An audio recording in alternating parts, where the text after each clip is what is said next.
Welcome to Pratap classes. दोस्तों, Pratap classes के YouTube channel पर आपका स्वागत है। आज है 28 फरवरी 2025 और 28 फरवरी 2025 के जितने भी इंडिया और वर्ल्ड के जो करंट अफेयर्स के क्वेश्चन बनते हैं, आज उनका अपने डिस्कशन करेंगे। पूरा वीडियो ध्यान से देखना और लास्ट में आपसे क्वेश्चन पूछूंगा जिनके जवाब आपको कमेंट बॉक्स में देना होगा। तो आज अपने पढ़ेंगे कि भारतीय सेना ने जल थल रक्षा 2025 सैन्य अभ्यास किया। आईआईटी मद्रास ने भारत का पहला हाइपरलूप परीक्षण ट्रैक लॉन्च किया है और भारत में गिद्धों की सबसे अधिक आबादी वाला राज्य कौन सा है, इनकी आज हम चर्चा करेंगे पूरे लेटेस्ट न्यूज़ के साथ में। डेली आपको सुबह 8 बजे ये करंट अफेयर्स की क्लास आपको मिलती है और ये फर्स्ट ग्रेड यूपीएससी, एसएसजीडी, पटवार, रेलवे सभी के लिए ये क्लास आपको डेली कंटिन्यू मिलती रहेगी। तो करें स्टार्ट आज की क्लास। सभी साथी एक बार करेंगे सेशन को लाइक शेयर। सभी साथियों को गुड मॉर्निंग। सबसे पहले हम करते हैं कल के क्वेश्चनों को रिवाइज। चंद्रयान 3 के डेटा का उपयोग करके चंद्रमा के दक्षिणी ध्रुव का पहला विस्तृत भूवैज्ञानिक मानचित्र तैयार किया गया। यह मिशन किस संगठन द्वारा संचालित किया गया? इसरो के द्वारा। इंस्टीट्यूटिव मशीन्स के अथेना मिशन का मुख्य उद्देश्य इसने चंद्रमा के दक्षिणी ध्रुवीय क्षेत्र में वैज्ञानिक उपकरणों की तैनाती और चंद्र मिट्टी की रासायनिक संरचना का अध्ययन करना। चाइना सेट 10R को किस प्रकार की कक्षा में स्थापित किया गया? तो जियो सिक्रोन्स ट्रांसफर ऑर्बिट के अंदर स्थापित किया गया। निम्नलिखित में से किस देश का पासपोर्ट 2025 के अंदर सबसे सस्ता है? तो वो है संयुक्त अरब अमीरात का। भारत के पहले अंतर्राष्ट्रीय कार्बन बाजार सम्मेलन प्रकृति 2025 का आयोजन कहाँ किया गया? नई दिल्ली। असम के चाय उद्योग की 200वीं वर्षगांठ पर आयोजित जुमूर बिन दिनी 2025 कार्यक्रम का उद्घाटन किया मोदी जी ने। 2025 एशिया स्नूकर चैंपियनशिप के फाइनल में पंकज अडवाणी ने किस खिलाड़ी को हराया? तो ईरान के आमिर सरखोश को। Advantage Assam 2.0 investment and infrastructure summit 2025 का उद्घाटन किया हमारे देश के प्रधानमंत्री मोदी जी ने। तो ये थे कल के क्वेश्चनों का रिवाइज हम करते हैं ताकि आपका पीछे का करंट साथ साथ में रिवाइज होता रहे। और ये है अपनी वार्षिक करंट 2025 की टेस्ट सीरीज जिसके अंदर आपको डेली टेस्ट मिलता है और डेली पीडीएफ आपको मिलती है। Weekly test, monthly PDF. और जैसे अभी आज 28 फरवरी को आज अपना फरवरी मंथ कंप्लीट होने जा रहा है, तो इसके बाद में अपने मंथली फरवरी मंथ की पीडीएफ आपको इसके अंदर मिल जाएगी, टेस्ट भी मिल जाएगा और मंथली क्लास आपको यूट्यूब पर फरवरी मंथ की मिल जाएगी। तो तैयार है ना? अच्छे तरीके से डेली, वीकली, मंथली सब कुछ आपको मिलता रहेगा। और फर्स्ट ग्रेड की बुक मैं आपको लगातार रिवीजन करवा रहा हूँ। कल भी मैंने आपको प्रमुख पुरस्कार का मैंने रिवीजन करवा दिया, तो वो आप अच्छे तरीके से देख लेना। तो स्टार्ट करें आज की क्लास। पहला क्वेश्चन आपके सामने। हाल ही में भारतीय सेना ने किस स्थान पर जल थल रक्षा 2025 सैन्य अभ्यास का आयोजन किया है? यानी कि जल सेना, थल और रक्षा 2025 सैन्य अभ्यास का आयोजन किया किसने? भारतीय सेना ने। तो ये किया है बेत द्वारका गुजरात के अंदर। ये देखो तस्वीर में आपके सामने भारतीय तट रक्षक बल द्वारा ये अभ्यास किया गया है। भारतीय सेना ने इन्होंने मिलजुल कर ये सैन्य अभ्यास किया है। कहाँ पर है? बेत द्वारका गुजरात के अंदर। देखो भारतीय सेना ने भारतीय तट रक्षक बल और मरीन पुलिस के साथ मिलकर गुजरात के बेत द्वारका में बड़े पैमाने पर एक सैन्य अभ्यास है जल थल रक्षा 2025 का आयोजन किया है। बस इतना ही पॉइंट याद रखना। और वर्तमान में भारतीय तटरक्षक बल के 26वें महानिदेशक आपसे पूछे, वो है शिवमणि परमेश या परमेश शिवमणि है। सीधा याद रखना, भी शिवमणि है 26वें महानिदेशक। तो इन्होंने मिलकर, इसके साथ में थी मरीन पुलिस जिन्होंने मिलकर गुजरात के बेत द्वारका में सैन्य अभ्यास है जल थल रक्षा 2025 का आयोजन किया। आईआईटी मद्रास ने भारत का पहला हाइपरलूप परीक्षण ट्रैक किसके सहयोग से लॉन्च किया है? वेरी वेरी इंपॉर्टेंट क्वेश्चन है आपके लिए। आने वाले एग्जाम में ये क्वेश्चन आएगा फिक्स है, पक्का टपकेगा। तो आईआईटी मद्रास ने भारत का पहला हाइपरलूप परीक्षण ट्रैक किसके सहयोग से लॉन्च किया? तो ये किया है भारतीय रेलवे के सहयोग से। हालांकि ये मैंने पहले भी आपको क्वेश्चन करवाया है, लेकिन अब ये पूरी तरह से तैयार हो गया और उसका काम स्टार्ट हो गया अब इसका, ठीक है। तो ये पहले मैंने करवा दिया था, तो ये दोबारा मैं आपको करवा रहा हूँ ताकि आपका अच्छे तरीके से याद हो जाए। तो ये भारतीय रेलवे के सहयोग से इसको लॉन्च किया गया है। देखो आईआईटी मद्रास ने भारतीय रेलवे के सहयोग से भारत का पहला हाइपरलूप परीक्षण ट्रैक लॉन्च किया है, जो उच्च गति परिवहन में क्रांतिकारी बदलाव की दिशा में एक महत्वपूर्ण कदम है माना गया। यानी कि जो उच्च गति परिवहन है उसके अंदर क्रांतिकारी बदलाव की दिशा में महत्वपूर्ण कदम। यह 422 मीटर लंबी सुविधा आईआईटी मद्रास परिसर के अंदर स्थित है। ध्यान रखना कितना मीटर लंबा ये 422। इसके अंदर प्रौद्योगिकी के क्षेत्र में देखो, निर्वात ट्यूबों में विद्युत चुंबकीय रूप से उत्लोतित यानी कि मैग्नेटिक लेविटेशन पॉइंट्स है। इसके अंदर निर्वात ट्यूब में विद्युत चुंबकीय रूप से एक पॉइंट्स इसके अंदर डाले हुए हैं अच्छे तरीके से, जो हाइपरलूप परीक्षण है उसका। तो ये भारत का पहला हाइपरलूप परीक्षण ट्रैक लॉन्च किया गया आईआईटी मद्रास ने भारतीय रेलवे के सहयोग से। काली फंड किस वैश्विक सम्मेलन में लॉन्च किया गया? काली फंड तो ये किया गया है जैव विविधता पर संयुक्त राष्ट्र सम्मेलन COP 16। अभी COP 16 का आयोजन हुआ है, जैव विविधता पर संयुक्त राष्ट्र सम्मेलन, जिसके अंदर काली फंड को लॉन्च किया गया है। कहाँ पर है? काली फंड को लॉन्च किया गया। अब अपने काली फंड से वैसे कोई लेना देना नहीं है भी, काली फंड क्या होता है, क्या इसमें चीज़ें हैं, बस अपना इतना याद रखना है, बेसिक चीज़ है भी। हाँ, काली फंड यहाँ पे लॉन्च हुआ है, अपने लिए इतना ही महत्वपूर्ण है बस। तो वैश्विक जैव विविधता संरक्षण के क्षेत्र में 25 फरवरी 2025 को एक महत्वपूर्ण पहल की घोषणा की गई।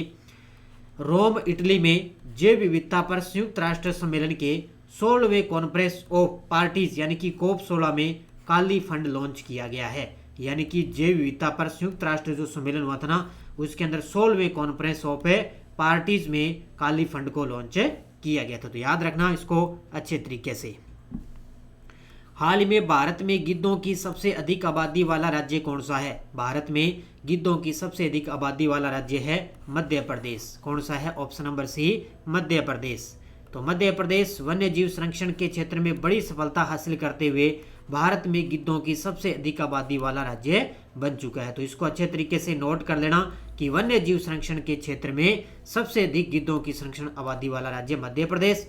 क्योंकि 2025 की पहले चरण की गिद्ध जनगणना के अनुसार बात करें तो इसमें टोटल पहले संख्या थी 12,981 पहुंच गई थी, जो अब 2024 में कितनी होगी? 10,845। यानी कि अब कितनी है? 12,981 और 2024 में कितनी थी? 10,845। क्योंकि भारत में पाई जाने वाली 9 में से 7 गिद्ध प्रजातियां यहाँ पाई जाती है। यानी कि टोटल 9 प्रजाति है, जिसमें 7 गिद्ध प्रजातियां हैं वो मध्य प्रदेश के अंदर पाई जाती है।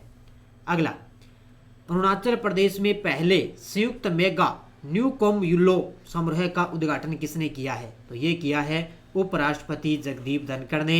ये देखो तस्वीर में आपके सामने, अरुणाचल प्रदेश में पहले संयुक्त मेगा न्यूकॉम यूलो समारोह का उद्घाटन किसने किया? उपराष्ट्रपति जगदीप जी धनखड़ द्वारा इसकी शुरुआत की गई थी। क्यों भी एक दिवसीय दौरे पर रहे थे।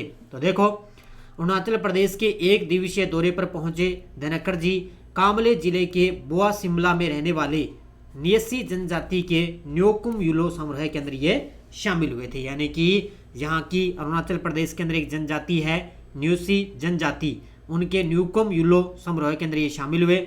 उपराष्ट्रपति जगदीप धनखड़ ने अरुणाचल प्रदेश के पास 50,000 मेगावाट जल विद्युत उत्पादन की क्षमता को बताया और आगे भी भारत के ऊर्जा क्षेत्र के भविष्य में राज्य प्रमुख भूमिका निभा सकता है। तो इतनी सारी चीजें आपको अच्छे तरीके से याद है करना है, क्योंकि एक दिवसीय दौरे पर रहे थे अरुणाचल प्रदेश। हाल ही में किस देश ने ब्लू वीजा प्रणाली का पहला चरण पेश किया है? हाल ही में किस देश ने ब्लू वीजा प्रणाली का पहला चरण पेश किया?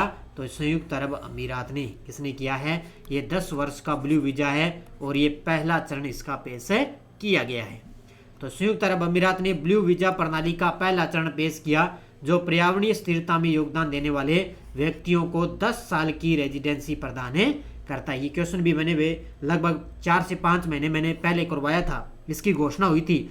लेकिन अब क्या है, इसने 10 साल के लिए रेजिडेंस वीजा है वो प्रदान कर दिया, क्योंकि यह पहल विश्व सरकार शिखर सम्मेलन 2025 11 से लेकर 13 फरवरी दुबई के अंदर दौरान घोषित की गई थी। ये मैंने करवाया था ना कि जो विश्व सरकार शिखर सम्मेलन है ये दुबई के अंदर हुआ और वहीं पर ब्लू वीजा प्रणाली की घोषणा की गई थी। तो अब ये इसका पहला चरण पेश किया गया है। जम्मू और कश्मीर पुलिस ने पहली EFIR किस माध्यम से दर्ज की है? जम्मू और कश्मीर पुलिस ने पहली EFIR किस माध्यम से दर्ज की, तो वो की है ईमेल के माध्यम से। यानी कि जो जम्मू कश्मीर की पुलिस है ना, उसने पहली बार जो FIR दर्ज है ना, वो ईमेल के माध्यम से दर्ज कर दी। यानी कि किसी व्यक्ति को ज़्यादा दिक्कत नहीं आएगी, अब वो ईमेल के माध्यम से ही अपनी FIR है वो दर्ज कर सकता है। तो जम्मू और कश्मीर पुलिस ने पुलिस स्टेशन खेरव में पहली बार FIR दर्ज की, जो डिजिटल पुलिसिंग की दिशा में एक महत्वपूर्ण कदम है। यह शिकायत ईमेल के माध्यम से दर्ज की गई थी और यह केस FIR संख्या 17/2025 के रूप में पंजीकृत की गई थी। यानी कि उन्होंने कहा जो भी कोई भी शिकायत करेगा तो वो ईमेल के माध्यम से दर्ज करा सकता है। तो ये जम्मू कश्मीर की पुलिस ने सबसे पहला काम ये किया है। छोटी SIP तरुण योजना और मित्रा पहल किसके द्वारा लॉन्च की गई है? देखो 3 पहल है, एक तो छोटी SIP, एक है तरुण योजना और है एक मित्रा पहल। किसके द्वारा लॉन्च की गई? तो ये की गई association of mutual funds in India AMFI द्वारा। Association of mutual funds in India AMFI द्वारा लॉन्च की गई है। तो उद्योग निकाय association of mutual funds in India ने 3 पहलों की शुरुआत की है। बस 3 पहल कौन कौन सी है, बस इतने याद रखना है। छोटे निवेश के लिए है SIP, छोटे निवेश के लिए SIP, युवा निवेशकों को प्रोत्साहित करने के लिए तरुण योजना और भूले हुए निवेशों को ट्रैक करने और वापस पाने में मदद करने के लिए मित्रा पहल की शुरुआत की है। तो ये 3 पहलों की शुरुआत की है।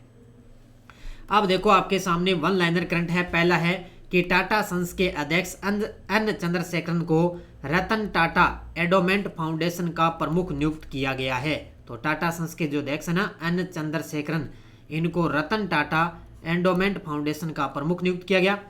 एक्सिस बैंक ने इवोल्व के 9वें संस्करण की शुरुआत की, जिसका फोकस है नए युग के व्यवसाय के लिए MSME को भविष्य के लिए तैयार करना। यानी कि एक्सिस बैंक ने कौन सा इवोल्व के 9वें संस्करण की शुरुआत कर दी। तीसरा है कि जर्मनी में राजनीतिक परिवर्तन के तहत क्रिश्चियन डेमोक्रेटिक यूनियन के नेता है फ्रेडरिक मर्ज, जो देश के अगले चांसलर बनने जा रहे हैं। यानी कि जर्मनी के अंदर जर्मनी के जो नेता है फ्रेडरिक मर्ज, वो जर्मनी देश के अगले चांसलर बनने जा रहे हैं। तो ये तीनों के तीनों वन लाइनर अच्छे तरीके से याद कर लेना। ये है टेलीग्राम ग्रुप, कोई सूचना कोई लिंक सब नोटिफिकेशन आपको टेलीग्राम पर मिलता है। पिछले वीडियो क्वेश्चन, जॉन मैकफॉल अंतर्राष्ट्रीय अंतरिक्ष स्टेशन पर जाने वाले पहले विकलांग अंतरिक्ष यात्री होंगे, इनका संबंध है ब्रिटेन देश से। तो बहुत सारे विद्यार्थियों ने बड़े गजब के जवाब दिए थे, उन सभी साथियों को बहुत बहुत शुभकामनाएं। अब देखो क्वेश्चन फॉर यू, मोहन बागान सुपर जायंट ने भारतीय सुपर लीग विनर्स शील्ड 2025 के फाइनल में किस टीम को हराया? Mumbai city FC, Bengaluru FC, Odisha AFC या हैदराबाद AFC? इसका जवाब देना है कमेंट बॉक्स में। अब देखो अपनी यस्टरडे डोज, भारत के नियंत्रक और महालेखा परीक्षक का कार्यकाल कितने वर्ष का होता है? 6 वर्ष का होता है, याद रखना अच्छे तरीके से। किस अनुच्छेदों को राष्ट्रीय आपातकाल के दौरान निलंबित नहीं किया जा सकता? तो वो है अनुच्छेद 20 और 21। और स्वतंत्रता पश्चात भारत में चुनाव प्रक्रिया में सार्वभौमिक मताधिकार का सर्वप्रथम प्रयोग किया था मणिपुर राज्य ने। तो ये जो क्वेश्चन मैं आपको पॉलिटिकल के डेली आपको रिवीजन करवा रहा हूँ वन लाइनर, इनको आप अपने नोटबुक में अच्छे तरीके से उतारें और अच्छे तरीके से अध्ययन करें। और अब देखो आपके लिए नेक्स्ट डोज क्या है, बड़ी गजब की है नेक्स्ट डोज आज की। राष्ट्रीय न्यायिक नियुक्ति आयोग से संबंधित कौन से संविधान संशोधन अधिनियम को उच्चतम न्यायालय की संविधान पीठ ने असंवैधानिक घोषित कर दिया है? संविधान संशोधन का नाम बताना है। भारत के संविधान में किस अनुच्छेद में करों को केंद्र द्वारा लगाया गया तथा एकत्रित किया जाता है, लेकिन केंद्र और राज्यों के बीच वितरित किया जाता है?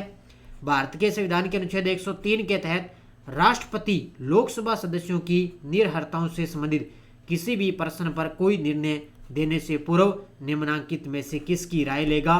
तीनों को अच्छे तरीके से पढ़ लेना। और आज की मुहिम बड़ी गजब की है, नेक्स्ट डोज है वो बड़ी गजब की है, तो अच्छे तरीके से पढ़ लेना। और ये थी आज की अपनी क्लास, ये है करंट अफेयर्स की, ये बुक बाजार के अंदर उपलब्ध हो चुकी है, ये ले आना। और ये स्कूल व्याख्याता करंट अफेयर्स की राष्ट्रीय अंतर्राष्ट्रीय मिशन 1.0, इसकी क्लासें मैंने यूट्यूब पर स्टार्ट कर दी है। रिवीजन पे रिवीजन आपको दिया जा रहा है। तो डेली क्लास मिलेगी 3:30 पर आपको शाम को डेली क्लास मिलती रहेगी। तो अच्छे तरीके से पढ़ो। और आज का अपना इस बुक के अंदर टॉपिक रहेगा खेल परिदृश्य का, खेल परिदृश्य का टॉपिक रहेगा, वो आप पढ़ के आ जाना, शाम को अच्छे तरीके से तैयार रहना। ठीक है, तो ये थी आज की अपनी क्लास। सभी साथी वीडियो को जाते जाते एक लाइक शेयर करेंगे और डेली वीकली मंथली ये टेस्ट सीरीज ज्वाइन कर लेना। अच्छे तरीके से आपका करंट अफेयर्स तैयार है होता जाएगा। तो धन्यवाद, जय हिंद, जय भारत।